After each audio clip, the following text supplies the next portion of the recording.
एक धरिला चित्ते आम्ही रखुमाईचा पती तेने झाले अवघे काम निवारिला भवभ्रम परद्रव्य परनारी झाली विषाची परी तेने झाले अवघे काम निवारिला भवभ्रम तुका मने पार नाही लागत व्यवहार तेने झाले अवघे काम निवारिला भवभ्रम समचरण सर्वोजम सांद्रनीला बुधाभम जगननीत पाणिं मंडनं मंडनानं तरुण तुलसी माला कंदरं कंजनेत्रं सदैरवलासं विठ्ठलं चिन्तयामि पांडुरंगा करो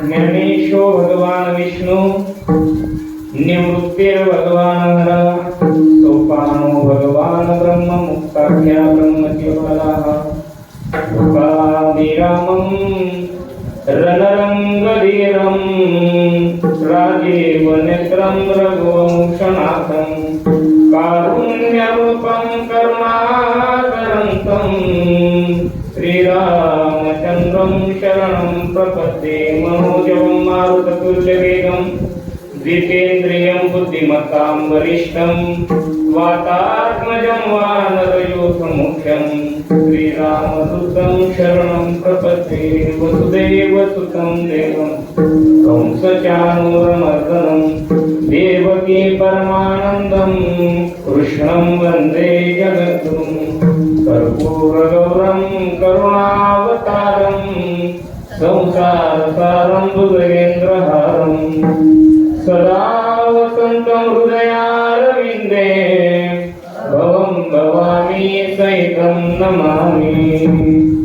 नमो सद्गुरु तुकया ज्ञानदीपा नमो सद्गुरु सच्चिदानंद रूपा नमो सद्गुरु भक्त कल्याण मूर्ति नमो सद्गुरु भास्करा पूर्ण कीर्ति संपाद्य ज्ञानं च विधाय भक्तिं विलोकितो येन समाधिराजः वैराग्यवन्तं सुविचारयुक्तं नमामि योगं शिरसा कुरुन्तं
एक धरिला चित्ते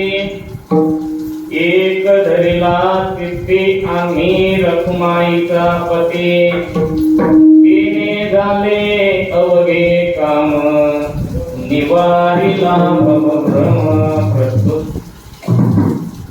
अखिल कोटी ब्रह्मांड नायक पंढरीश पांडुरंग परमात्मा, माऊली महावैष्णव योगमूर्ती ज्ञानोपाध्याय, वैराग्य राग रसिक जगद्गुरु तुकोबाराय, आदि शक्ती मुक्ताबाई, स्वानंद सुख निवासी सद्गुरु जोग महाराज यांच्या चरणारविंद सेवा समर्पित करण्यासाठी सेवेकरता निवडलेला अभंग, वारकरी संप्रदायाच्या कळकळीने शोभणारे पाचवा वेद ज्यांनी निर्माण केला, ज्यांच्या नावाने यम थरथर कापतो इतकंच नव्हे, सदेह वैकुंठाला गेलेले महान भगवत भक्त जगद्गुरु तुकोबाराय यांचा चार चरणांचा आणि आपल्या चित्तामध्ये भगवान परमात्म्याला आरूढ केल्यानंतर प्राप्त झालेली अवस्थेचं प्रतिपादन करणारा अभंग आहे.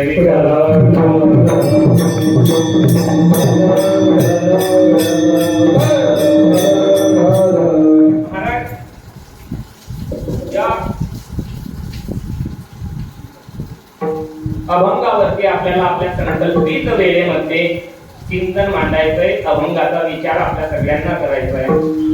तत्पूर्वी संप्रदायाच्या नियमाला अनुसरून थोडासा परिहार द्यायचा तो असा की आपल्या सगळ्यांना ज्ञात आहे की आपण या ठिकाणी जे जमलेलो आहे ते क्षेत्र काही सामान्य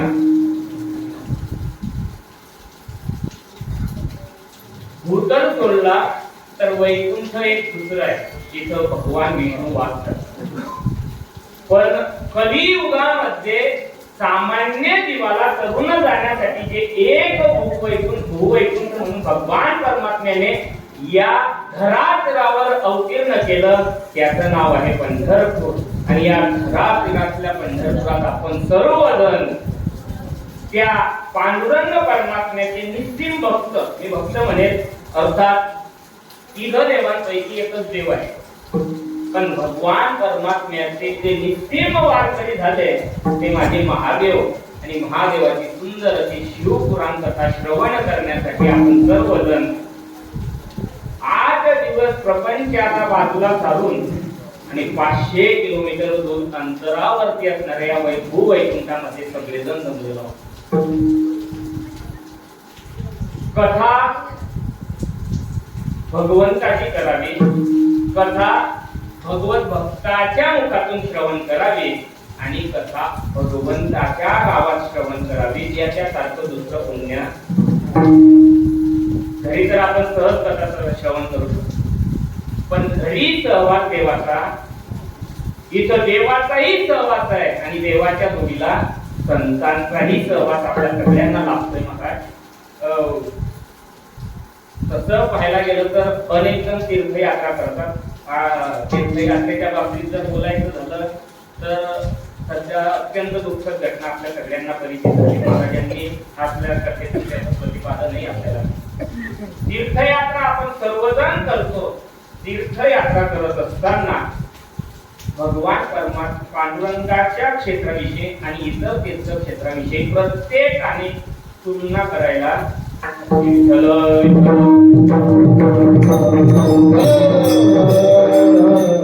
अनेक तीर्थक्षेत्र या भूतलावर आहेत, पण भूवैकुंठ म्हणून मान्यता प्राप्त झालेलं एकच तीर्थक्षेत्र. सगळ्या तीर्थक्षेत्र निर्माण होण्याचे अगोदर तीर्थक्षेत्र थोडा चराचर निर्माण होण्याच्या अगोदर तेव्हा काहीच नव्हतं, तेव्हा निर्माण झालेलं पंढरपूर. तेव्हा होतेच नव्हते चंद्र सूर्य तारा आणि महाराज त्या अवघे शून्यच होते पाहिजे. तेव्हा एक आलगत निर्माण झाली महाराज. आणि म्हणतात की पंढरपूर चराचरामध्ये हे नवे आदिकालीचे आहे युगे 28 पंढरी महात्म्यामध्ये आपल्याला सगळं कळेल. पंढरपुराच्या विषयी मग सांगेल तुम्हाला. ज्या वेळेस ज्ञानोबाराय सुद्धा तीर्थयात्रा करायला निघाले, ज्ञानोबाराय निघाल्यानंतर ज्ञानोबारायांना असं वाटलं की आपण एकट्यानं जाता आपल्या सोबत नामदेवरायांना घेऊन गेलं पाहिजे. मग नामदेवरायांना घेण्यासाठी पंढरपुरात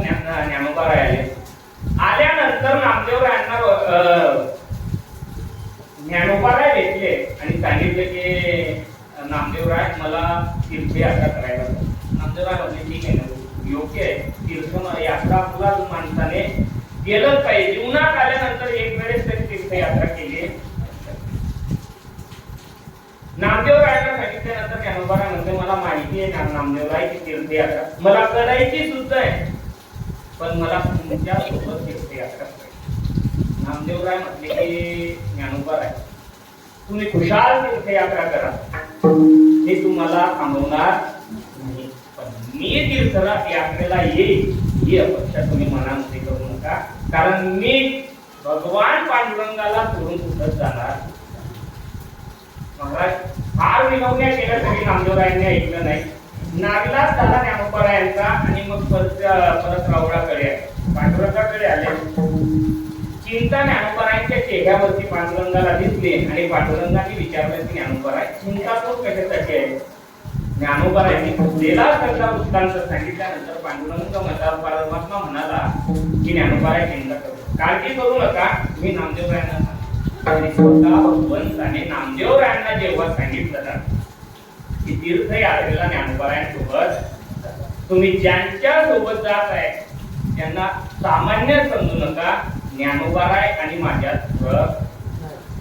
हा विष्णूचा अवतार तसा माझा ज्ञानोबाराय आणि माझ्यामध्ये फरक नाही, असं समजा की तुम्ही माझ्या सोबतच चालताय.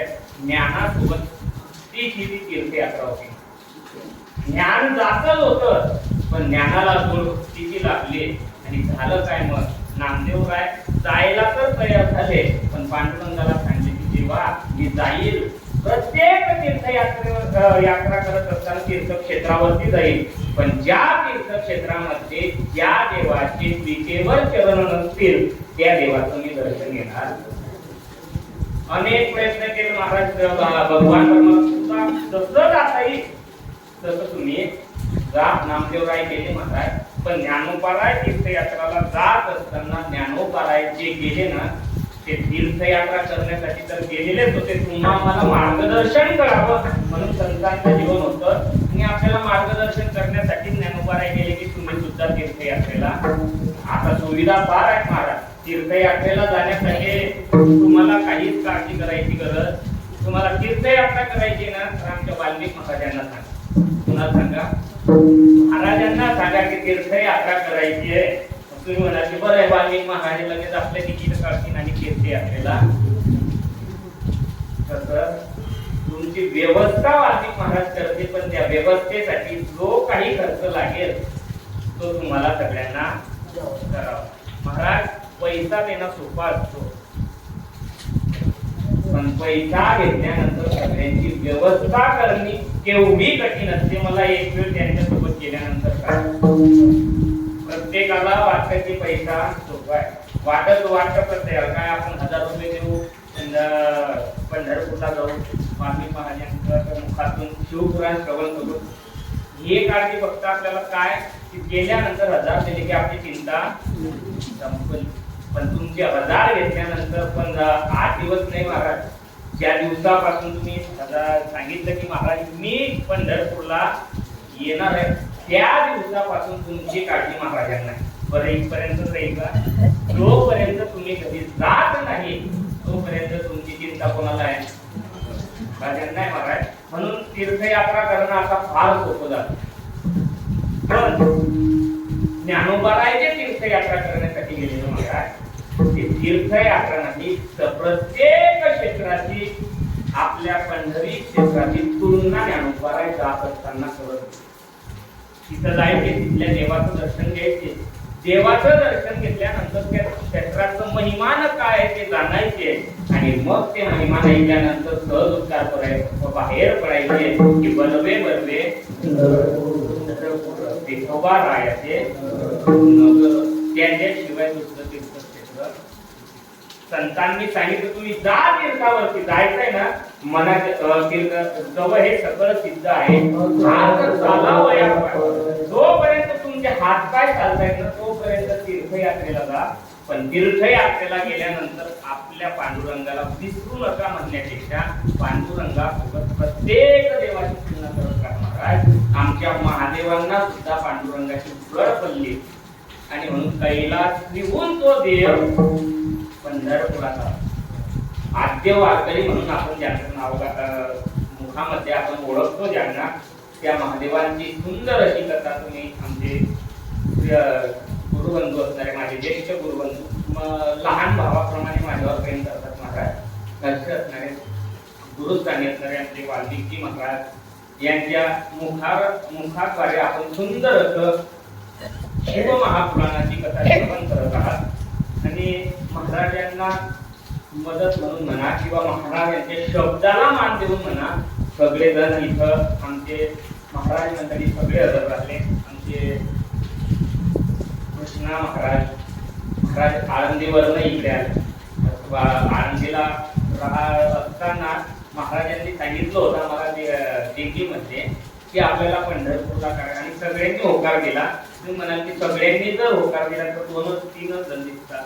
महाराज प्रत्येक जण ज्याच्या देशाच्या संसारातून 2 दिवस का होईना सुटका करेल संसारातून, प्रत्येक जण इथं आपली सेवा द्यायला येईल. परत कृष्णा महाराज आहे, आमचे रोहित महाराज, विक्रमकर महाराजांचं जर परिस्थिती सांगितली की ते 2 दिवस झोपले नव्हते येण्यासाठी, आणि महाराज इथं आपली सेवा देण्यासाठी आले. त्याचप्रमाणे आमचे शिवाजी महाराज, त्यांच्यासोबत महाराज, आढाव महाराज, महाराज जालन्यावरनं परिचय काय असतो, वारकऱ्यांचा परिचय येतच असतो की पांडुरंगाच्या नावाची माळ घातली की आपण सगळे एकाच असते. इथं भिन्नता नसते महाराज, एक वेळ त्या देवाचं नाव घ्या, त्याची वाणी करा, आपोआप आपली नाती एकमेकांशी जोडतात. महाराज तिथं जात पाहिली जात नाही, तिथं फक्त पाहिली जाते अंतःकरणात असलेली भावना. म्हणतात माझी जातीचे भेटो कोणी, आवडीचे धनी, पण माझ्या जातीचे कोणतं तुकोबाराय म्हणतात आवडीच्या हरी अंतरापासून, अंतःकरणापासून ज्यांना पांडुरंग आवडतो ते सगळे कसे आहेत, एका जातीचे. आपण सगळेजण जमलेलो आहोत आणि सर्वजण या ठिकाणी प्रत्येक जण आलं, सगळ्यांची मदत आहे. पण बघा विशेष असतं, कार्यक्रम करण्यासाठी कोणीतरी पुढाकार घ्यावा, कोणीतरी त्याचं असा खांबासारखा तो उभा राहावा लागतो. आणि ते नेतृत्व आमचे जळगावकर अर्थात नावीचे असणारे आमचे मधुकर दादा आणि त्यांच्या सौभाग्यवती यांनी ती धुरा आपल्या खांद्यावरती घेतली. खरं म्हणजे आल्यानंतर मला असं वाटतं कार्यक्रमाला महाराजांसोबत की आपल्याने कोणता कार्यक्रम श्रवण होत. श्रवण काय महाराज निश्चित धावपळ असते, पण आता खरं असं वाटतंय आनंदही होतोय की कुठं जावं लागत नाही. पण एक मनात असं राहतं की आपण काहीच करत नाही आल्यानंतर. पण त्यांनी सगळी धुरा आपल्या खांद्यावर, महाराज पाऊस चालू पण आपल्या सगळ्यांची व्यवस्था होऊन म्हणून धावपळ करतायत. त्याचप्रमाणे मुखावरकर असतील, परत कोथळीकर, रुईखेळकर आणि सर्व पंचक्रोशीची लागलेली शक्ती, त्या पंचक्रोशीची सर्व भाविक, त्याचप्रमाणे विदर्भातून आलेले आपले भांडेरीचे सर्व भक्त यांच्या सानिध्यामध्ये आपला हा कार्यक्रम साजरा होत आहे. आणि त्या निमित्ताने आजची 2ऱ्या क्रमांकाची सेवा माझ्या बसला सेवेकरता निवडलेला अभंग जगद्गुरु तुकोबाराय यांचा आहे. तुकोबाराय म्हणतात की आम्ही चित्तामध्ये तो रखमाईचा पती धारण केला आणि तो एकदा का आमच्या चित्तात आला, आणि आल्यानंतर काय झालं तर तेने झाले अवघे काम निवारिला. आमचं सर्व काम त्या भगवंत करत गेला, आमचा भवभ्रम निवारला. आमच्या अंतःकरणातले सगळे दोष बाहेर गेल्यानंतर, परमात्मा अंतःकरणात आल्यानंतर आमची अवस्था काय झाली तर आमच्यासाठी द्रव्य आणि स्त्री यांचं महत्व राहिलं. परद्रव्य परनारी झाले विषासारखे आम्हाला ते झाले. आणि मग काय एवढं करण्यासाठी, जीवन एवढं सुखर करण्यासाठी काही जास्त लागत नाही. का म्हणे फार नाही लागत व्यवहार विठ्ठल.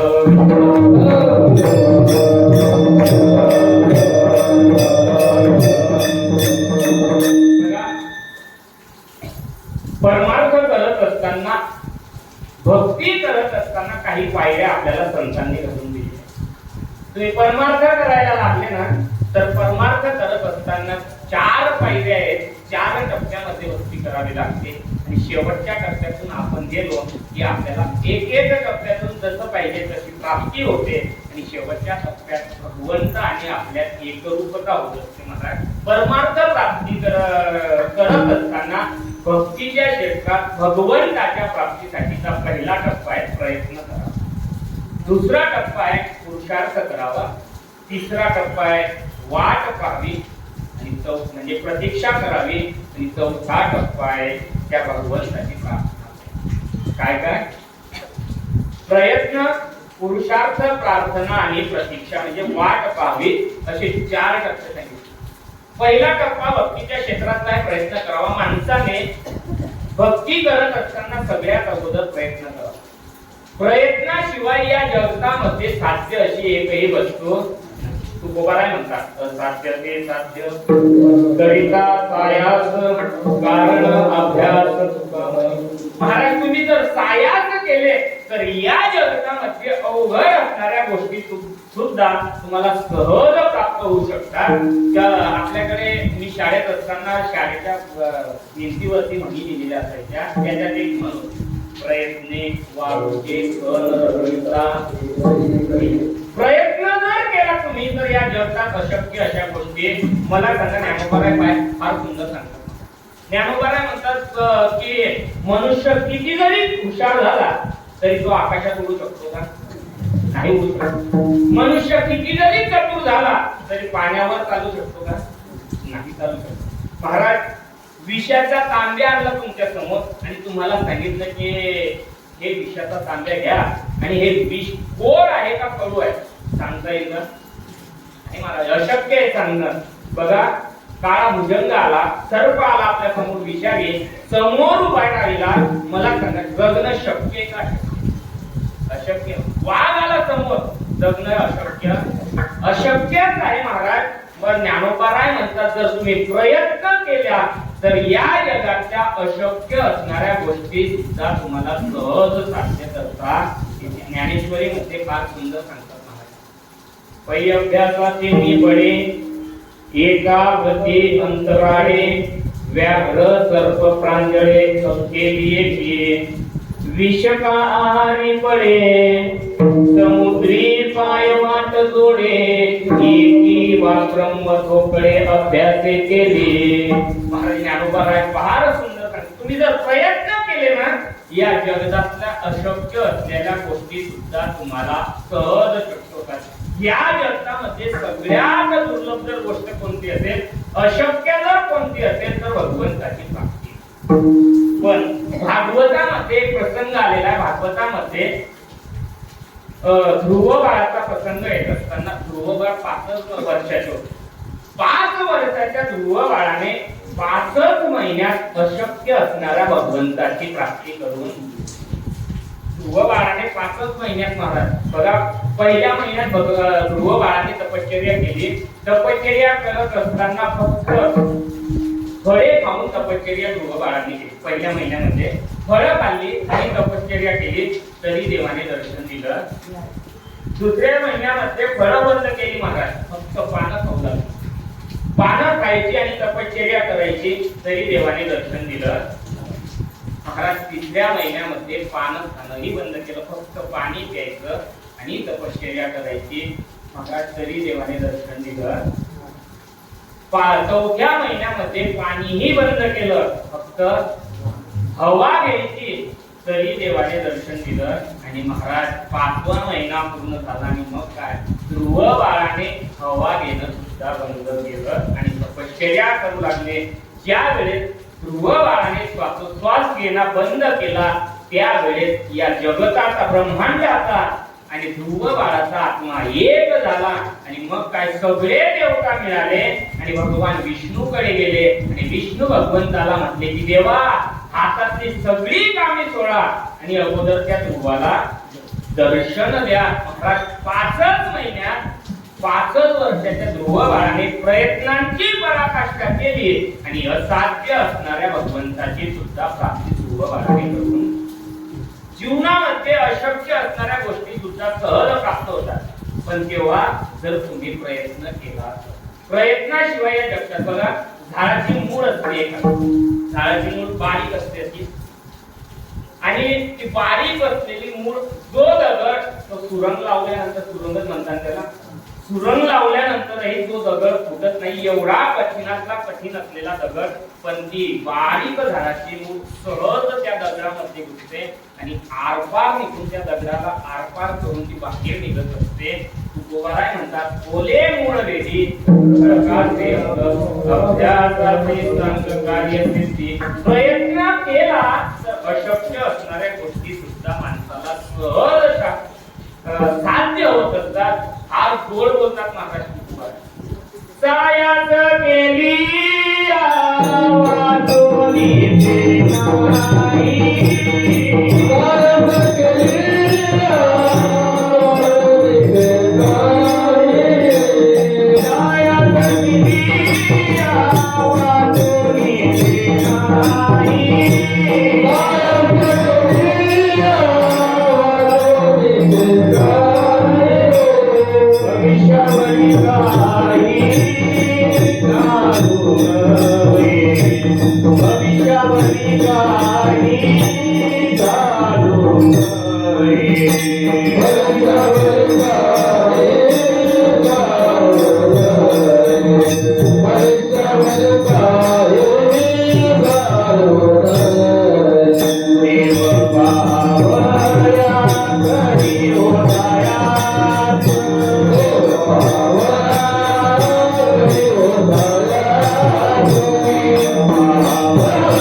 देव पहावया तरी ओ साया. त्या भगवंताच्या प्राप्ती करता तुम्ही अगोदर काय करा? सायाच करा, प्रयत्न करा. प्रयत्न केला की तुम्हाला मग भगवंताची, मग परमार्थाच्या क्षेत्रात परभक्ती करत असताना भगवंताच्या प्राप्तीसाठीचा पहिला टप्पा आहे काय आहे? प्रयत्न करावा. काय करायचं सुरुवातीला? परमार्थाला लागले तर अगोदर प्रयत्न करायचा. महाराज मला सांगा, इथपर्यंत येण्यासाठी आपण काय केला? प्रयत्न केला. मग हा प्रयत्न केलाय ना, मग प्रयत्न केल्यानंतर आपला प्रयत्न संपला की परमार्थाच्या क्षेत्रातला दुसरा टप्पा आहे, त्या ठिकाणी भगवंताचा पुरुषार्थ करा. काय करा? प्रयत्न संपला मग पुरुषार्थ करा. पुरुषार्थ म्हणजे काय? तर अंतःकरणात असलेल्या विषयांवरती विजय मिळवणं म्हणजे काय आहे? ज्ञानोबराय सांगतात, तया स्वांतःकरणजिता सकळ कामोपशांता परमात्मा परोता तुला हे. किंवा तुकोबाराय सुद्धा म्हणतात, आपुलेनी पुरुषार्थे. तुकोबाराय ही आपल्याला सांगतात की तुम्ही अंतःकरणामध्ये जर का विजय मिळवला, पुरुषार्थ करायचा म्हटला तर काय आहे? तर काम क्रोध केली देशोधरी आपुलेनी पुरुषार्थे जिंकिला संसार. तुकोबाराय म्हणतात की आपल्या पुरुषार्थाने काय केला? संसार जिंकला. म्हणून म्हटलं गेलं, धन्य तुकोबा समर्थ देणे केला. महाराज म्हणून पुरुषार्थ करा. अंतःकरणातल्या विकारांवरती आपण विजय मिळवला म्हणजे काय करणं झालं? पुरुषार्थ करणं झालं. पण काही भक्त गेले, महाराज आमच्याने पुरुषार्थ करण्या एवढं बरं आमच्यामध्ये नाही. मग पुरुषार्थ आपला संपला, करण्याचे प्रयत्न संपले की मग पुरुषार्थ संपला, करण्याचं बळ संपलं की त्या देवाजवळ जायचं.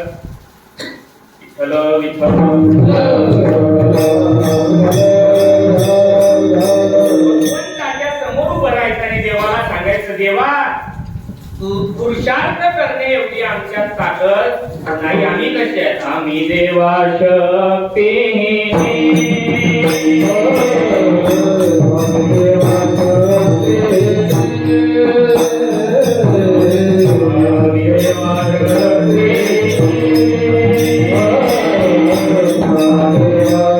Hare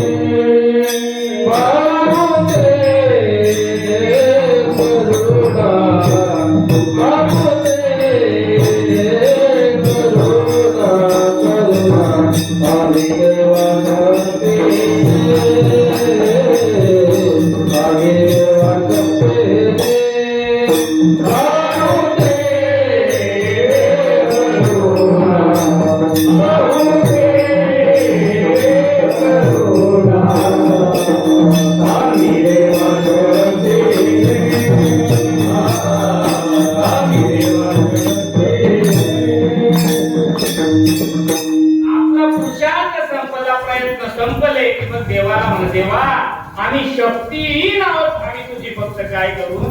प्रार्थना करू. श्री अनंता मधुसूदना पद्मनाभा नारायणा जगद्व्यापका जनार्दना आनंद घना. देवा आम्ही तुझी प्रार्थना करू. मग महाराज पहिला टप्पा झाला प्रयत्न, दुसरा झाला पुरुषार्थ, तिसरा झाला प्रार्थना आणि मग परमार्थ भगवंताच्या प्राप्तीसाठीचा शेवटचा टप्पा आहे प्रतीक्षा करा.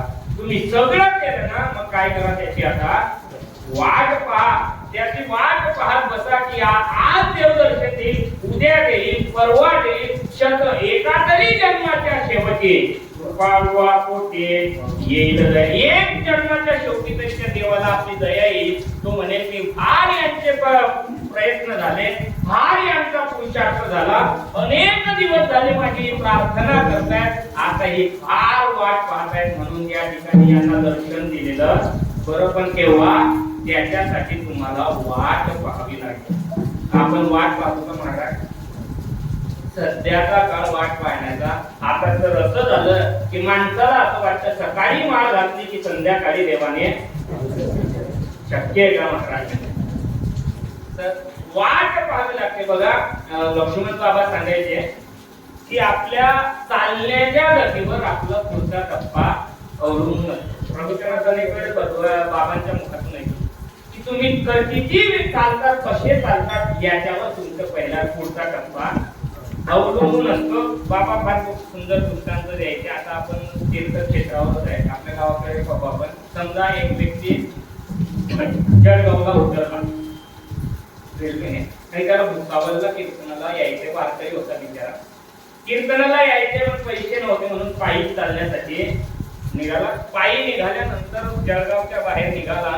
बाहेर आल्यानंतर थोड्या वेळा अंतरावर चालत आल्यानंतर एका क्षेत्रामध्ये शेतकरी काम करताना पण सहज त्या वारकरी दादांनी त्या शेतकऱ्याला आवडी मारली. दादा अहो मला जळगावला भुसावळला कीर्तनाला जायचंय आणि कीर्तनाची वेळ जवळ येते, मला एवढं सांगा फक्त की मी किती वेळात भुसावळला.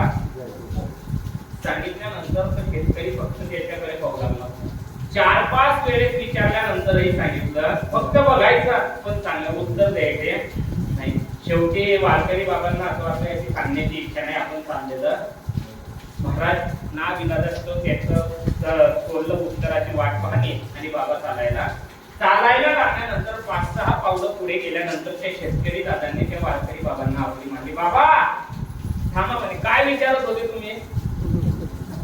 मग म्हणे मी विचारत होतो की मला जळगावला भुसावळला कीर्तनाला जायचंय म्हणून मला किती वेळ लागेल एवढा प्रश्न मी तुम्हाला. असं आहे का म्हणे, तुम्ही जर या भुसावळला जायचंय ना तुम्हाला जाण्यासाठी कमीत कमी 1.5 तास तरी, कमीत कमी 1.5 तास. तो जास्त लागेल मी सांगतोय. मी 1.5 तासात नाही, 1 तास पाहिजे पूर्ण कामाचा.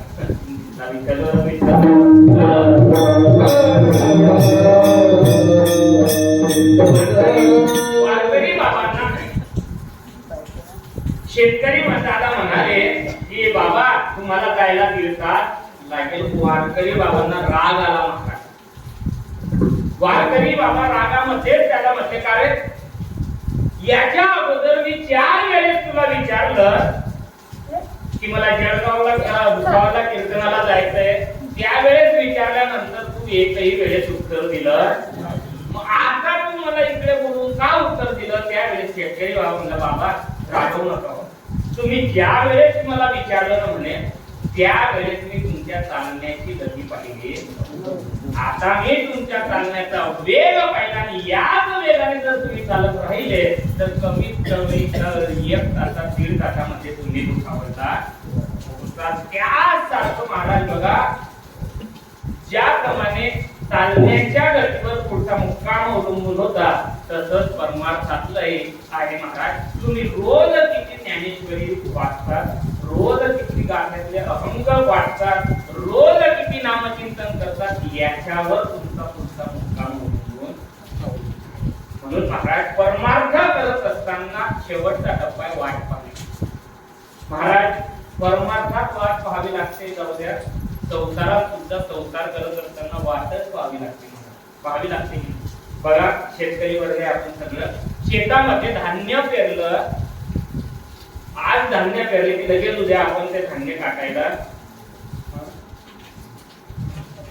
किती वाट पाहावी लागते? 3-4 महिने तरी त्या पिकाची वाट पाहावी लागते, मग कुठे ते पीक आपल्याला मिळत असतं. मग संसारात जर वाट पाहावी लागत असेल तर मग परमार्थात वाट पाहावी लागणार नाही.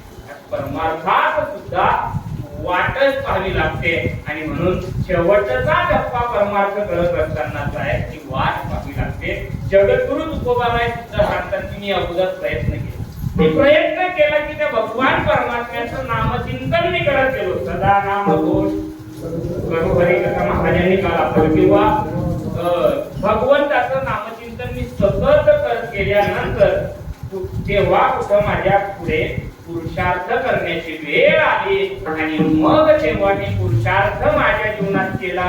सगळे काम क्रोध आदी विकार मी अंतःकरणातून बाहेर काढले आणि अंतःकरणातून माझ्या काम क्रोध आदी विकार बाहेर गेल्यानंतर झालं काय तर तो भगवान परमात्मा माझ्या चित्तामध्ये येऊन राहू लागला. फक्त आला नाही, तो एकदा का माझ्या चित्तात आला तर मी त्याला सोडून ठेवलं. अभंगाचं वचन एकदलीला ते एकदलीला ते एकदलीला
जगद्गुरु तुकोबाराय म्हणतात की मी पुरुषार्थ केला, पुरुषार्थाच्या बळावर मी माझ्या अंतःकरणातल्या सगळ्या विकारांवरती विजय मिळवला आणि विजय मिळवल्यानंतर सगळे विकार जेव्हा बाहेर निघाले त्यावेळेस तो परमात्मा माझ्या अंतःकरणामध्ये आला. तुका म्हणे चित्त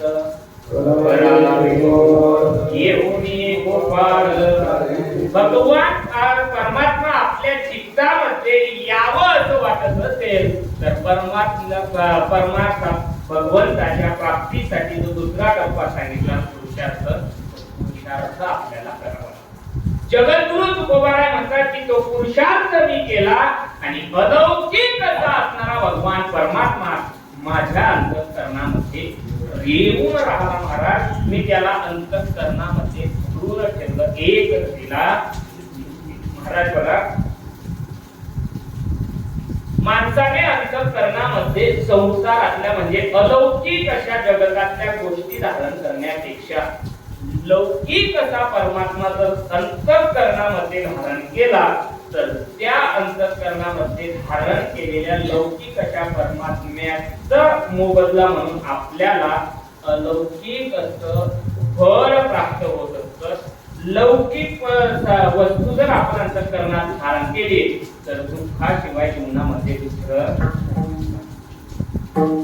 गोष्ट अंतःकरणामध्ये धारण करायची तर अलौकिक करायची. या जगतामध्ये जर आपण पाहिलं जगताकडे निरीक्षण करायचं तर जगतामध्ये 3 गोष्टी अलौकिक आहेत. या जगात तीनच वस्तू अलौकिक आहेत, इतर गोष्टी फक्त लौकिक आहेत, अलौकिक. या जगतामध्ये तीन वस्तू अलौकिक आहेत. एक आहे देवाचं नाव अलौकिक आहे, दुसरे म्हणजे देव मान्य संत अलौकिक आहे, आणि तिसरे देव म्हणजे भगवान परमात्मा अलौकिक आहे. बघा, या तिघांशिवाय या जगतामध्ये अलौकिक असं सगळं लौकिक आहे महाराज. अलौकिक माणसाला जीवन जगत असताना अलौकिक गोष्टीचं चिंतन आपल्या अंतःकरणात आलं पाहिजे. लौकिकाचं चिंतन केलं की दुःखाशिवाय दुसरं काहीच मिळत नाही. कितीही संसाराचं चिंतन करा, मग तुम्ही या पंढरपुरामध्ये आल्यानंतर सुद्धा जर संसाराचं चिंतन केलं तरी सुद्धा तुम्हाला दुःख भोगावं लागेल. काहींना असं वाटत असेल की सुखरूप असा भगवान परमात्मा राहतो, तिथं संसाराचं काही मागितल्यानंतर देव लगेच देईल. महाराज देतो तो पण ते क्षणिक असतो. इथून गेल्यानंतर तुम्ही जे मागितलं ते देव देणारच आहे, पण ते क्षणिक. कारण आपण मागतोय तसंच लौकिक मागितल्यानंतर आपण अपेक्षा जर सुखाची करत असू तर ते सुख आपल्याला प्राप्त होणार आहे. त्याच्यासाठी आपल्याला अलौकिकाचं चिंतन करावं. मग अलौकिक कशाला म्हणावं? या तिघही गोष्टी अलौकिक आहे. देव अलौकिक आहे, देवाचं नाव अलौकिक आहे, संत अलौकिक आहे. मग या तिघही गोष्टी जर अलौकिक असतील तर अलौकिक म्हणजे नेमकं काय? तर तीन तत्वांमध्ये जे अडकत नाही त्याला अलौकिक. कशाला? तीन तत्वांमध्ये जे अडकत नाही त्याला अलौकिक म्हणतात. मग ते तीन तत्व कोणते? तर जे सामान्य जगाला जे कळत नाही त्याला अलौकिक म्हणतात. दुसरं म्हणजे पंचमहाभूतांमध्ये जे अडकत नाही त्याला अलौकिक म्हणतात. आणि तिसरं म्हणजे काळाची सत्ता ज्याच्यावर चालत नाही त्याला काय म्हणतात? विठ्ठल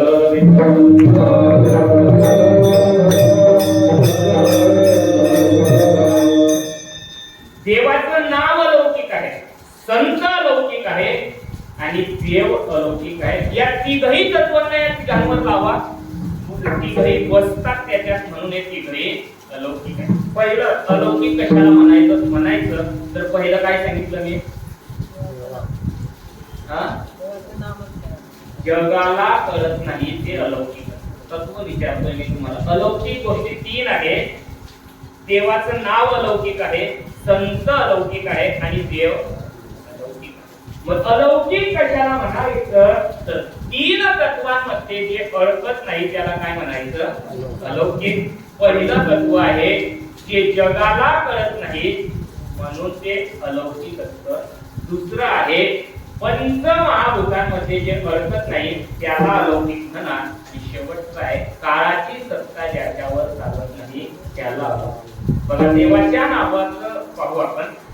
देवाचं नाव अलौकिक आहे. मग पहिल्या तत्वात बसतो, देवाचं नाव जगाला कळतं का? तर नाही कळत.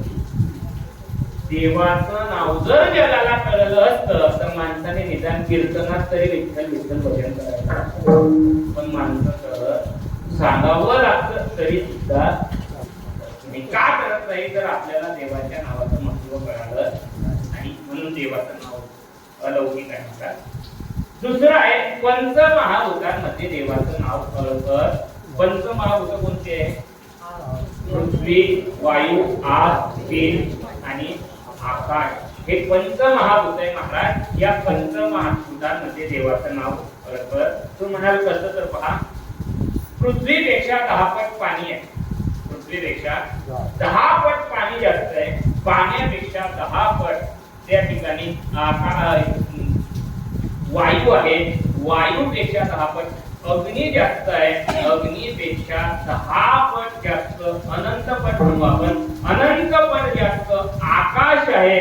आणि त्या आकाशापेक्षाही जास्त गगनाभूमी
महापट जास्त, अग्नी आहे अग्नीपेक्षा अनंत पट जास्त, आकाश आहे पण आकाशापेक्षाही कितीतरी पट जास्त, गगनाहुनी वर नाम त्या भगवंताचं नाव श्रेष्ठ आहे.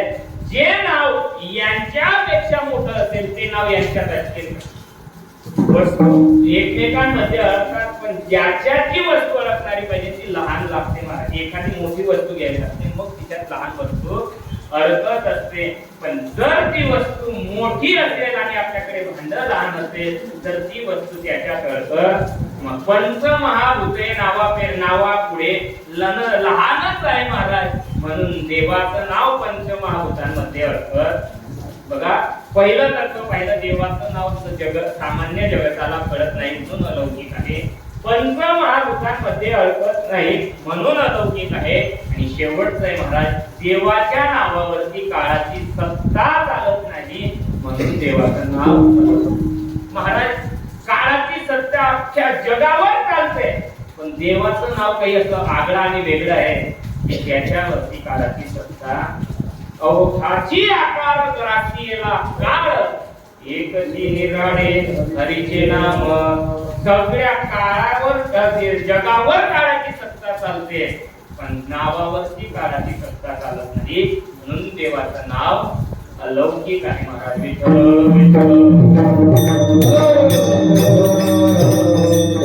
दुसरं सांगितलं अलौकिक काय आहे दुसरं तर देवमान्य संत हे अलौकिक. संत हे अलौकिक कशासाठी आहे तर तीनही तत्व आपण लावू. पहिलं तत्व आहे की जगाला संत कळाले नाही म्हणून संत कळाले का महाराज. त्या त्या काळातल्या संतांना त्या त्या काळातल्या लोकांनी अनंत पटीने त्रास दिला. संत कळाले म्हणून दिला का नाही कळाले म्हणून दिला. किती त्रास झाला महाराज, त्यांनी त्रास सोसला आणि आपल्याला सगळं ऐकत करून दिलं महाराज. तर हे संतांचे आपल्यावर असणारे उपकार आहे पण तरी सुद्धा त्या काळातल्या लोकांना संत कळाले. त्या काळातल्या या काळात सुद्धा आपण संतांना ठेवलं. त्रास देण्याचं ठेवलं नाही मला, त्रास आपण देतोच आहे. त्याने म्हटलं की हे संत आमच्या जातीचे आहे, हे संत आमच्या संप्रदायाचे आहे, हे संत आमच्या धर्माचे आहे. तिथंच आपण संतांना त्रास दिला. जे संत आयुष्यभर आपल्याला सांगत राहिले की जाती भेद करू नका, मानवतेने सर्वजण जगा. जर आपण त्यांच्या या शब्दाचा मान राखत नसू तर याचा अर्थ आपण त्यांना काय देतोय त्रास देतोय. म्हणून सामान्य जगताला कळाले नाही म्हणून संत अलौकिक आहे. दुसरं आहे पंचमहाभूतांमध्ये संत. महाराज संत अडकतच नाही, उलट संतांनी पंचमहाभूतांवर विजय मिळवले आहे. बघा तुम्ही पहिला आहे पृथ्वी. पृथ्वी या तत्वाला माझ्या ज्ञानोबारायांनी जिंकलं. काय ज्ञानोबारायांनी समाधी घेतली, पृथ्वीच्या पोटात गेले, तिथं संजीवन समाधी घेऊन ज्ञानोबाराय होऊ लागले महाराज. म्हणजे पृथ्वी या तत्वाला ज्ञानोबा आहे. दुसरं आहे पाणी. जल या तत्वाला माझ्या नाथ बाबांनी जिंकलं. गंगा मातेच्या प्रवाहामध्ये उतरले तिथं आणि तिथं गेल्यानंतर आपला देह जलमय करून टाकला. जल म्हणजे जल या तत्वाला नाथांनी जिंकलं. तिसरं आहे वायू. वायू या तत्वाला जनार्दन स्वामींनी जिंकलं. जनार्दनचे जे गुरु होते त्यांनी जिंकलं. आणि चौथा आहे अग्नी. अग्नी म्हणजे तेज आणि तेज या तत्वाला आदिशक्ती मुक्ताबाई कळालेली वीज आणि मुक्ताबाई त्या ठिकाणी उत्तर झाल्या. म्हणजे आपला देहच त्या ठिकाणी तेजोमय मुक्ताईंनी करून घेतला. आणि शेवटचं जे तत्व आहे आकाश. आकाश या तत्वाला माझ्या तुकोबारायांनी सदेह प्रयाणकाळी देवे विमान पाठविले. कळीच्या काळामध्ये अद्भुत वर्तले. मानव देह घेऊनी रामा गेले. निळामने सकळ गंगा दोषविले. महाराज आकाश या तत्वाला तुकोबारायांनी जिंकलं. म्हणजे पंचमहाभूतांवर संतांनी विजय मिळवला महाराज. म्हणून संत पंचमहाभूतांमध्ये कळपत नाही म्हणून संत अलौकिक. आणि शेवटचं तत्व आहे संत का अलौकिक आहे तर काळाची सत्ता संतांवर चालत जगाकारक आहे. आम्ही माझा कार गुलाम सलाम करी कया घरी राहते. म्हणजे संत अलौकिक आहे तर तिघही तत्वांमध्ये संत अडकत नाही म्हणून संत अलौकिक आहे. देवाचं नाव अलौकिक आहे महाराज कळाला. संत अलौकिक आहे कळाले. आता तिसरे राहिले आणि जे आपल्याला महत्वाचे आहे ते म्हणजे भगवान परमात्मा देव अलौकिक आहे. देव अलौकिक आहे तिघही तत्वांचा विचार करा. सामान्य जगताला देव कळाला का? कळाला. सामान्य जगताला जर देव कळाला असताना महाराज तुकोबारायांनी डोक्यावरती देवाला घेतला आणि देव विकायला निघाले. देव घ्या कोणी? देव घ्या कोणी? आईचा आला. परंतु महाराज लोकांनी लगेच म्हटलं देव न लगे देव न लगे देव न लगे देव न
लोकांनी काय म्हटलं देव न लगे देव न लगे म्हटल्यानंतर लोकांना देव कळाला म्हणून म्हटलं का न कळाल्यामुळे म्हटलं न कळायला म्हणून सामान्य जगताला देव कळत नाही म्हणून देव अलौकिक आहे.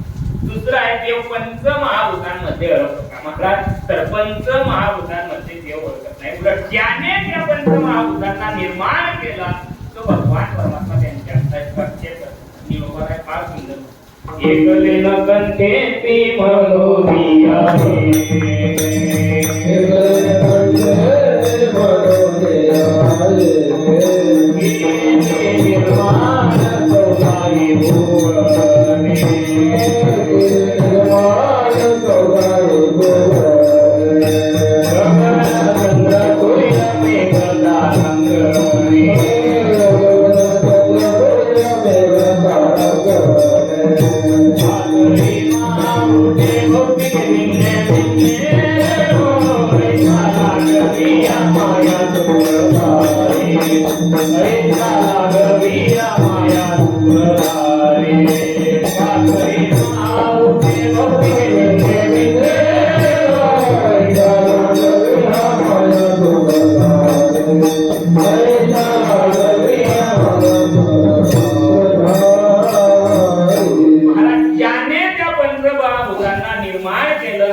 भगवान परमात्मा त्याच्यात अटकेल कसा तर देव पंचमहाभूतांमध्ये अडकत नाही म्हणून देव अलौकिक आहे. आणि शेवटचं आहे देवावर काळाची सत्ता चालते का? तर देवावर काळाची सत्ता चालत तुका म्हणे काळा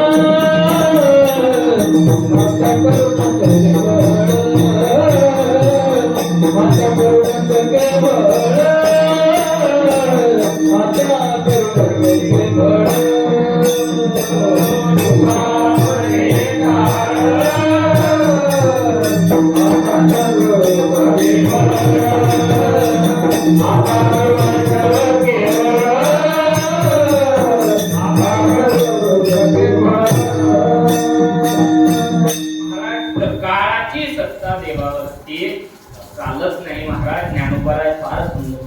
म्या बोलविल्या वेद बोले म्या चालविल्या सूर्य चाले म्या हलविल्या प्राणू हाले जो जगाते साडीचा.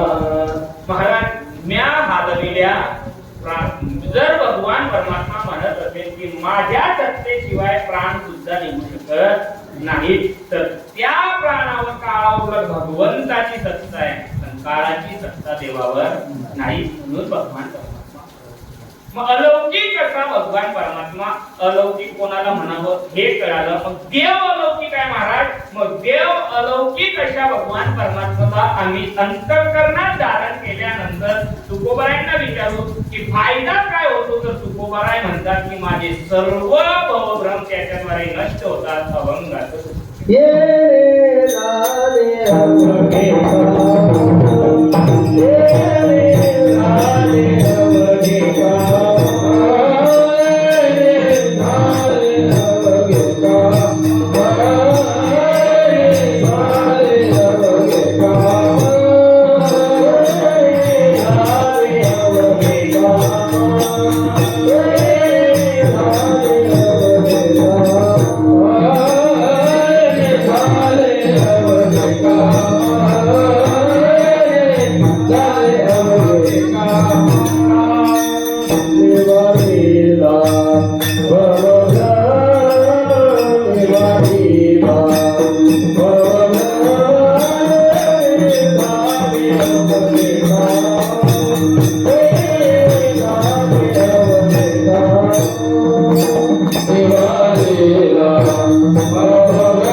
अलौकिक असणारा तो भगवान परमात्मा आम्ही अंतःकरणात धारण केला की तो भगवान परमात्मा काय करतो, तर तिने झाले अवघे काम निवारिला.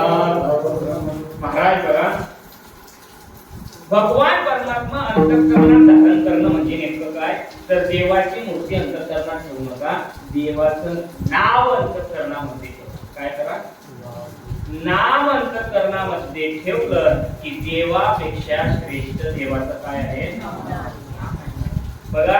आणि माणसाने जीवन जगत असताना जर आधार घ्यायचा झाला ना, एक संतांचा आधार घ्या, नाही तर देवाच्या नावाचा आधार घ्या. तोही नाही जमला तर निदान देवाचाच आधार घ्या. या तिघांशिवाय दुसरे आधार काहीच आहे. आधाराशिवाय जीवन जगूच नाही, बघा. आणि तुम्ही जर देवाच्या नावाचा आधार घेतला ना, तर देवाच्या नावाचा आधार कोणतं काम राहू देणार. म्हणून अंतःकरणामध्ये रघुमाईचा पती अंतःकरणामध्ये ठेवणं म्हणजे काय, तर भगवान परमात्म्याचं नामचिंतन आपल्या अंतःकरणामध्ये ठसवा, म्हणजे भगवान परमात्मा चित्तामध्ये आहे. आणि भगवान परमात्मा एकदा का चित्तात आला तर कोणतंही काम असू द्यावं, कोणतं काम तो भगवान परमात्मा आपलं शिल्लक ठेवत, सगळ्या कामाचं निरसन भगवान परमात्मा करतो. पण केव्हा करतो, अंतःकरणात धारण केलं. मग अंतःकरणात धारण केल्यानंतर नेमकं काय करावं, तर त्याच्या नावाचं चिंतन करावं. मग काय करतो, काय मोहे तो काय करत नाही महाराज. त्याचं नामचिंतन जर तुम्ही अंतःकरणामध्ये धारण केलं, मुखाद्वारे जर नामचिंतन करत गेले, तर मग अवघे होती लाभ एकाया चिंतने नामकरण कीर्तने गोविंदाच्या. तुकोबाराय म्हणतात तुमचे सगळे काम होतील फक्त त्या भगवंताचं नामचिंतन. नामचिंतन फार महत्वाचं आहे. नामाचा आधार या माणसाने सामान्य प्रपंचामध्ये जर आपण एखाद्याच्या नावाचा आधार घेतला तर आपले काम सहज होतात की नाही. महाराज एखाद्या तहसील कार्यालयात जा, तहसील कार्यालयामध्ये गेल्यानंतर सहजासहजी आपल्या कामं तिथं होत नाही. पण एखाद्या नगरसेवकाचं म्हणा, कोणाचं नाव तिथं बघा, तुमचं काम झाल्याशिवाय नगरसेवकाचं काम नाव सांगून जर काम होत असले तर आपला प्रपंच नीट व्हावा, प्रपंचातले सगळे संकट दूर व्हावे, याच्यासाठी त्या भगवान परमात्म्याचं नाव घेतल्यानंतर फायदा होणार नाही. प्रपंचातले जर काम होतात एखाद्याचं नाव घेऊन, तर देवाचं नाव घेतल्यानंतर संकट दूर होणार नाही. का होणार आधार काय नाव फार महत्वाचं आहे, नामचिंतन फार महत्वाचं आहे. काय झालं नाव घेण्याचा फायदा पण करू तुम्हाला. राजस्थान मध्ये एक राजा होता, त्याचं नाव तुम्हाला सगळ्यांना माहिती आहे. त्याचं नाव होतं भोज राजा. काय नाव होतं? राजा होतं. आणि त्याच्या राज्यामध्ये गंगूदेवी नावाचा व्यक्ती, ते आपल्याकडे प्रचलितच आहे. हा राजा होतो महाराज. आपल्याला सगळ्यांना मन माहिती आहे, मनी मागचं राजकारण आपल्याला एकाला येईल. काय झालं, राजस्थान मध्ये भोज राजा राज्य करत होता. आणि भोज राजा राज्य करत असताना त्या काळामध्ये युद्ध होत होते, पण ते युद्ध तलवारीने होत नव्हते महाराज, तर त्या काळामध्ये युद्ध ज्ञानाच्या बळावर.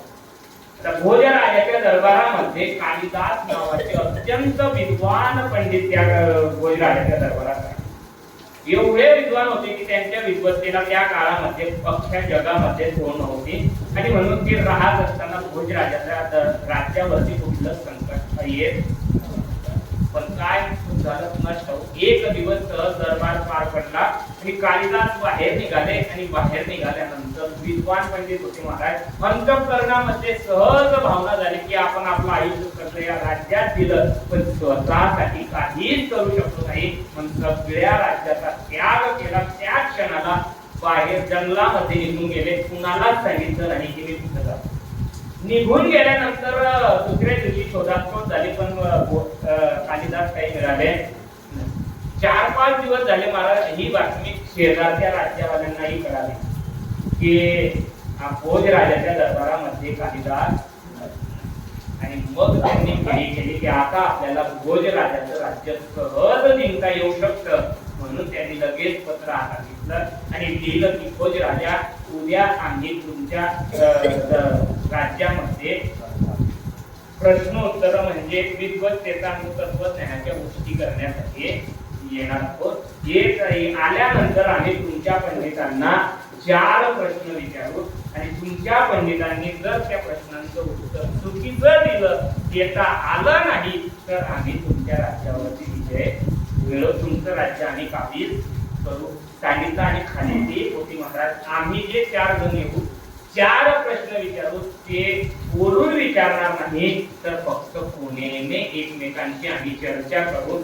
आम्ही प्रश्नही पुणेने विचारू आणि उत्तरही कसं द्यायचं, पुणेने द्यायचं, बोलायचं नाही. ते पत्र भोज राजाच्या हातात पडलं आणि भोज राजाची भोज राजाने विचार केला की कालिदास नाही, म्हणून शोधाशोध परत आपल्या शिपायांना आदेश दिला की काही करा. आणि त्या कालिदासांना आपल्या दरबारामध्ये प्रयत्न केले महाराज, पण कालिदास काही मिळाले नाही. शेवटी तो भीतीचा दिवस झाला, चर्चेचा दिवस जवळ आला.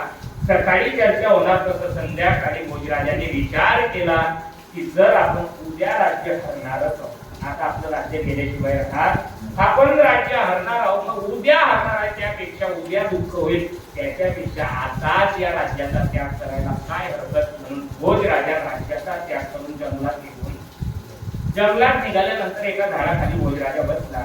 महाराज त्या झाडाखाली बसून चिंता करत भोजराजा बसलेला होता. तेवढ्यात समोर एक मेंढा चालणारा अंध व्यक्ती त्या ठिकाणी मेंढ्या चालत होता. त्याचं नाव होतं गंगू. काय नाव होतं? गंगू. त्याने तिथं मेंढ्या चालत होता आणि दुरून त्याला त्या झाडाखाली बसलेला व्यक्ती दिसला. हा जवळ गेला, जवळ जाऊन पाहिलं तर हा तर आपल्या राज्याचाच राजा आहे. आणि राजाला जाऊन हा गंगू त्याने म्हणतो, राजा तू ते आपल्या राज्याचा कोण आहे? तू राजा आहे आणि राजा असून या जंगलात त्याच्यासाठी बसलाय म्हणे. तुला तिथं काम कमी आहे का? इथं बसलाय. कोण सांगतो? मेंढ्या चालणारा गंगू ते सांगतो की तिथं काम कमी का? राजा म्हणतो, हे पहा तुझं काम काय आहे? म्हणजे मेंढ्या चालायचं. माझ्या भानगडीत पडू. तू मला मी अगोदरच चिंतेमध्ये आहे, माझी चिंता वाढवू नको. जा म्हणे काम कर. पण एक काम कर, ते जे काही कमी असतात ना आंधळे पांढळे तसं नाही, त्यांना बुद्धीही जास्त असते आणि त्यांच्याजवळ हट्टीपणा सुद्धा जास्त. ते ऐकत चला ते ऐकत हा सुद्धा काही ऐकत. हा म्हणतो नाही राजा, काय तुम्ही इथं बसलेला, जाणार राज्यात कशासाठी बसलाय? मग तो म्हणतो की नाही म्हणजे मला काळजी आहे म्हणून मी काही जात नाही, तू तुझं काम कर. म्हणजे काय कसली चिंता आहे तुमच्या चेहऱ्यावर सांगा ना. राज्यावर आपल्या कोणतं संकट आलं की तुम्ही एवढा काळजीत बसले?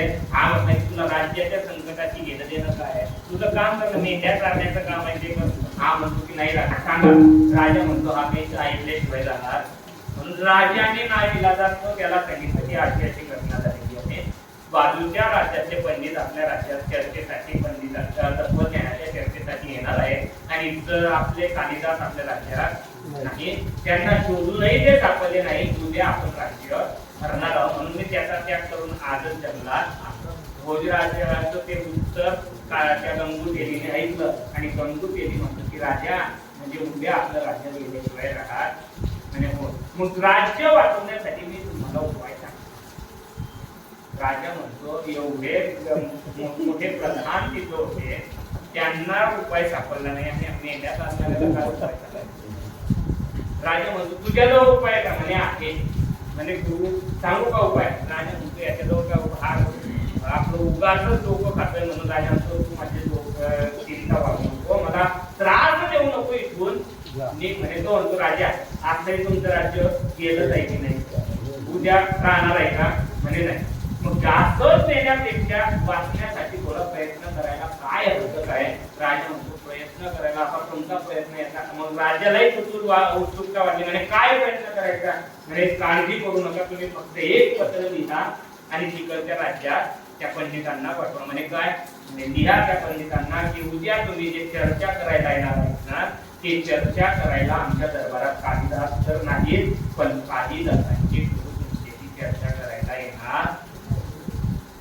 राजा विचारतो म्हणे कालिदासांचे गुरु येणार, तू जर ओळखतोस का? म्हणे कालिदासांचे गुरु. राजा मी तुझ्या दरबारात कधी आला नाही, त्या कालिदासाला कधी पाहिलं नाही, त्याच्या गुरुला कुठं पाहतोय? म्हणे मग म्हणे काळजी करू नका, कालिदासांचा गुरु होऊन मी तिथं. राजा म्हणतो तू देखील मूर्ख समजतो आणि काही यायचं नाही का? राजा आताही राज्य गेलाय म्हणे उद्या, मग आताही गेलं तसंही गेलं तर प्रयत्न करायला काय असं आहे? म्हणे हा म्हण. सांगितल्यानंतर राजा म्हणतो ठीक आहे, हा काही ऐकणार नाही. ठीक आहे म्हणे ये उद्या म्हणे त्यांच्या मी पत्र पाठवतो असं सांगितल्यानंतर हा म्हणता की राजा उद्या मी येईल, त्याच्यासाठी मला 500 रुपये. राजा म्हणतो तुला 500 रुपये येण्यासाठी कशाला लागतात?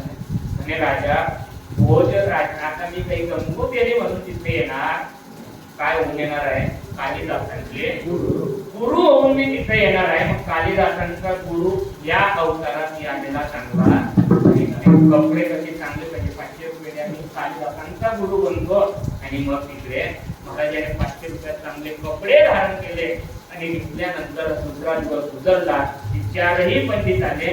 त्या पंडितांची अवस्था अशी झाली की पत्र त्यांच्या हातात चर्चा कालिदास करणार नाही, कोण करणार आहे? कालिदासांचे गुरु. आणि ते त्यांनी वाचताना ते अर्धे घराने म्हणतात.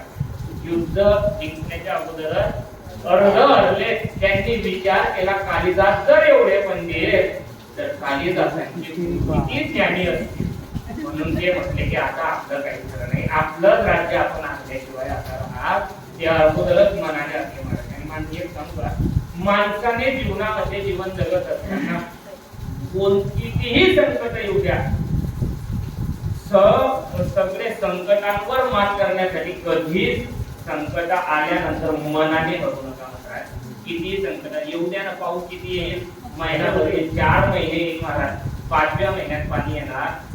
आपल्याकडे ऋतूची अवस्था तशी आहे, 4-4 महिन्याची ऋतू आहे, 5व्या महिन्यात येणार नाही महाराज. मग काळजी करायची कशाला? येऊ द्या ना पाणी. पण होतं काय, आपण थोड्या थोड्या संकटांना घाबरतो आणि लोक सहज आत्महत्या करतात. काय सहज आत्महत्या करतात? कारण आत्महत्या माणसाने करायला नको.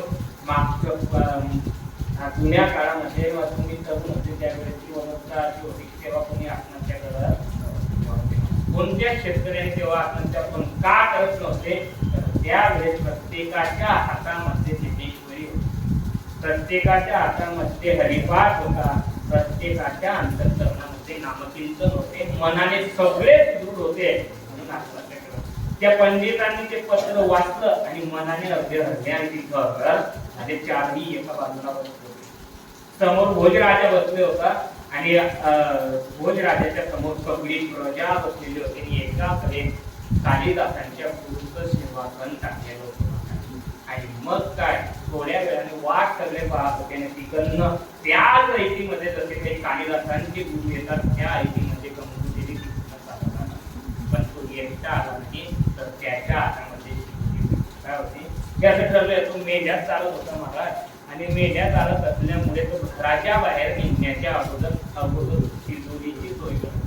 त्याची अगोदर मी अशा वाटेली नव्हती की बाहेर गेल्यानंतर कुठले पाहिजे तशी परिस्थिती नव्हती. म्हणून जुने लोक बाहेर निघताना तिजोरी बरोबर याने तिजोरी घेतली आणि त्याचं ठरलेलं होतं तो महाराज दिवसाला 7 पोळ्या खात होता. कोण गंगूदेवी 7 पोळ्या खात होता. सकाळी 3:30 खायचा आणि संध्याकाळी 3:30 खायचा. खायच्या कशासाठी तर त्या दिवशी त्याने मडक्यामध्ये दही काय घेतलं दही घेऊन तो निघाला आणि इकडे दरबारामध्ये तो आल्यानंतर महाराज समोरचे जे बसलेले होते ना ते सगळे ते उभे राहिले. सर्व दरबार उभा राहिला.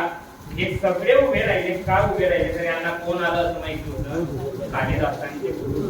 राजाला माहिती नव्हतं कोणाला, पण त्याचा तो आवेश बघून राजा सुद्धा काळ करून बघायला होता की कालिदासांचे गुरु आले. आणि याने त्याच कामाने सगळ्यांना असा हात केला होता म्हणजे सगळे आता बसले महाराज. आणि राजाने म्हटलं की आता तुमचे प्रश्न उत्तर तुमची चर्चा चालू करा. म्हटल्यानंतर पहिला पंडित समोरच्या बाजूला उठला आणि त्याने त्या भोजराजाकडे त्या गंगूदेवीकडे पाहिलं म्हणजे कालिदासांच्या गुरुकडे आणि त्याने लगेच असा एक बोट समोर केलं. काय केलं एक बोट समोर केल्यानंतर तिकडे ते कालिदासांच्या बसल्या जागेवरून त्याने असे 2 बोट बसल्या जागेवरून पुन्हा सुद्धा फक्त असे 2 बोट केले.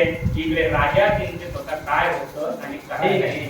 म्हणून राजाने त्या समोरच्या पंडितांकडे पाहिलं आणि त्या पंडित म्हणजे राजा उत्तर बरोबर राजाच्या जीवाला सुद्धा म्हणतात. दुसरा पंडित उठला. दुसऱ्या पंडिताने असे हात पंजा दाखविला.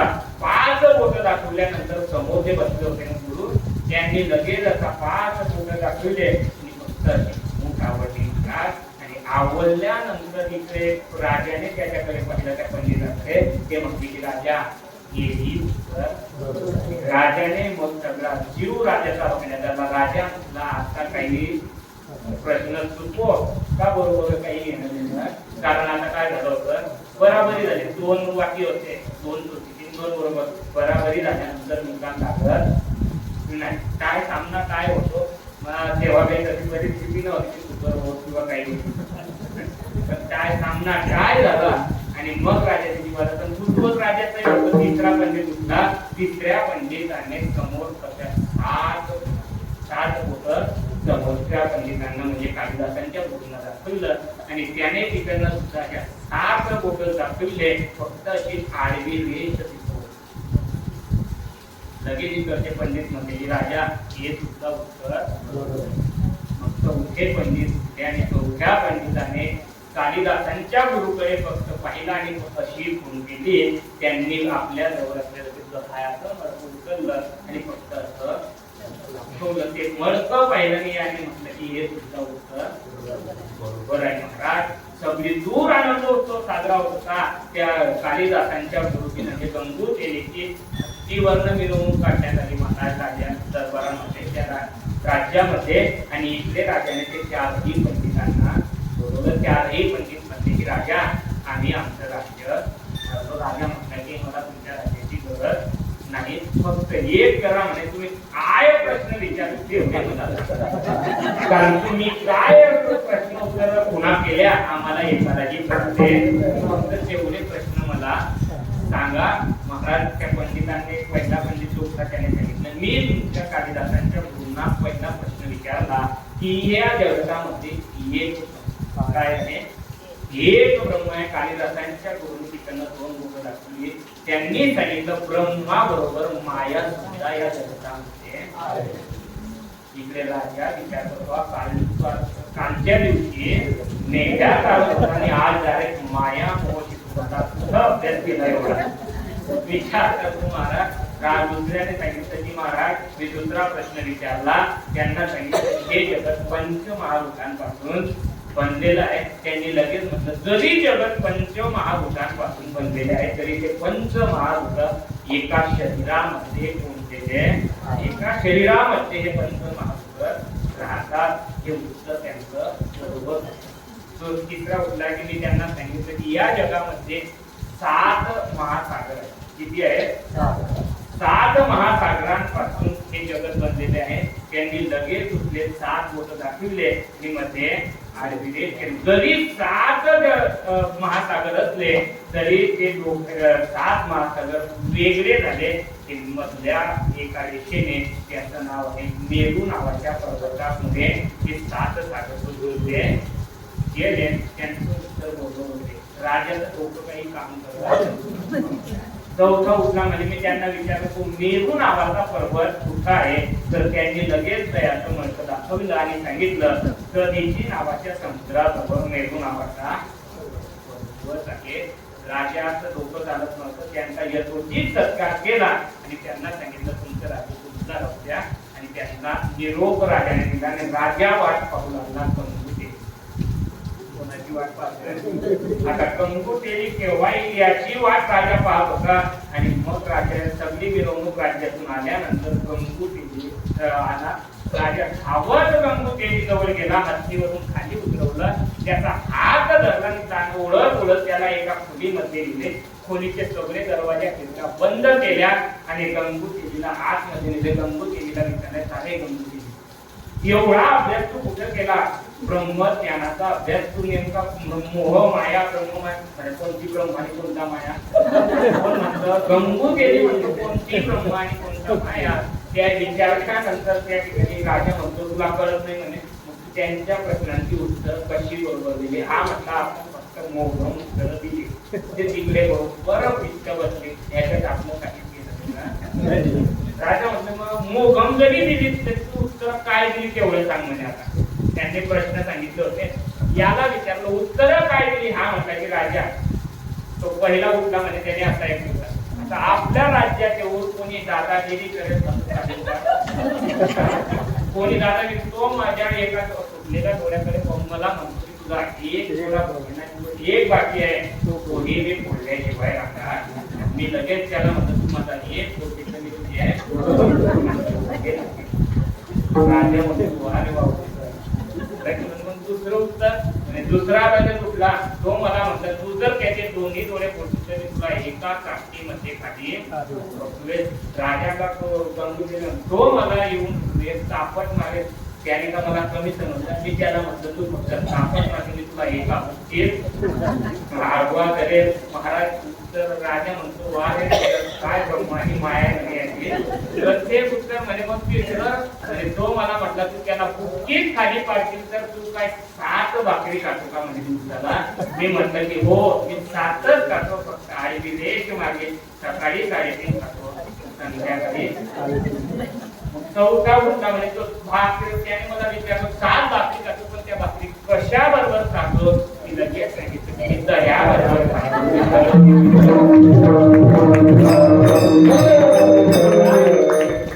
जरी याचे उत्तर मोघम होते तरी त्या पंडितांना कसे वाटले? बरे वाटले. का वाटले?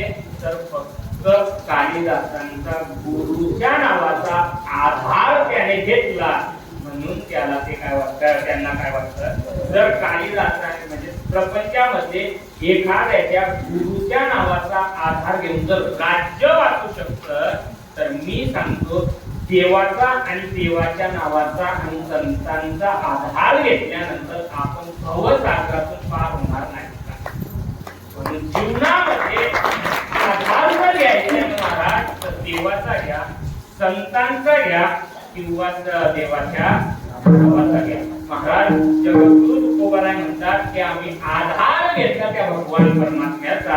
त्या भगवान परमात्म्याचा आधार घेतल्यामुळे आमचे सगळे काम त्या भगवान परमात्म्याने पूर्ण केले आणि फक्त कामच केले नाही तर त्याने आमचा असलेला भवभ्रम सुद्धा काढला. मग भवभ्रम कोणता आहे महाराज? तर तुकोबाराय म्हणतात माझ्या अंतःकरणात भवभ्रम जो भ्रम होता की ब्रह्म आणि जगन मिथ्या ब्रह्म सत्य, पण याच्या विरुद्ध आमच्या अंतःकरणात असलेला जो भ्रम होता तो आणि जगताला सत्य मानत होतो तो भ्रम अंतःकरणामध्ये भगवान परमात्मा आल्याने निघून गेला.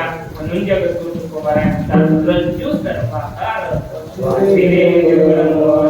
केव्हा तर ज्या वेळेस त्या भगवंताला अंतःकरणामध्ये धारण केलं तेव्हा मग भगवान परमात्मा अंतःकरणामध्ये धारण केल्यानंतर तुकोबारायांना विचारलं अजून काय होतं? तर तुकोबाराय म्हणतात की जे समोरच्या विषयीची आपल्या अंतःकरणात आसक्ती असते, जी माया असते ती सगळी नष्ट होते आणि ते सगळे विषय आपल्याला विषापरी वाटतात. अभंगाच्या तिथे परद्रव्य परणाले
जगद्गुरु तुकोबाराय म्हणतात भगवान परमात्मा अंतःकरणामध्ये धारण केल्यानंतर सगळे दोष आमचे नष्ट झाले आणि दोष नष्ट झाल्यामुळे झालं काय तर समोरची जी स्त्री आहे परस्त्री जी आहे ती आम्हाला माते समान दिसायला लागली.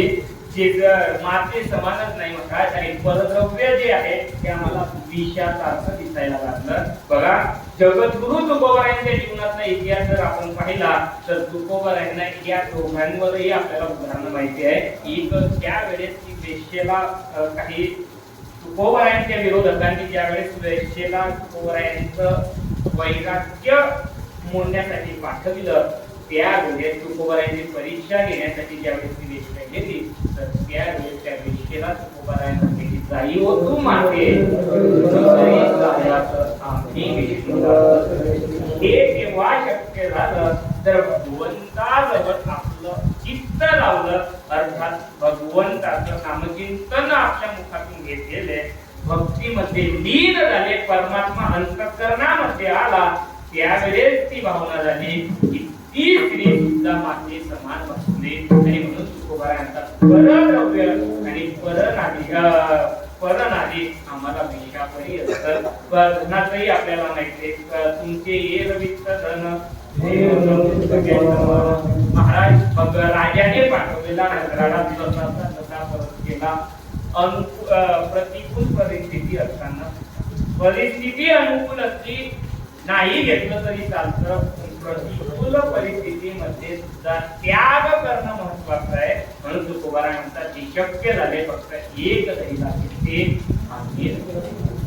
तुकोबारायांना सांगितलं तुकोबाराय तर रखुमाईचा पती अंतःकरणात येण्यासाठी काहीतरी करावं लागत असेल तर तुकोबाराय म्हणतात तुम्ही फक्त चित्त शुद्ध करा याच्याशिवाय दुसरं कोणतंच श्रम तुम्हाला घ्यावं लागत नाही. आणि त्याच श्रम चित्त शुद्ध झाल्यानंतर भगवान परमात्मा तुमच्या अंतःकरणात येतो याच्याशिवाय दुसरा व्यवहार लागत नाही. शेवटच्या जन्मात तुका म्हणे पार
एकदरीला किती आम्ही रखुमाईचा पती तिने झाले अवघी काम निवारीला भगवान परद्रव्य परनारी झाली विषाची परी तिने झाले अवघी काम निवारीला भगवान तुका म्हणे फार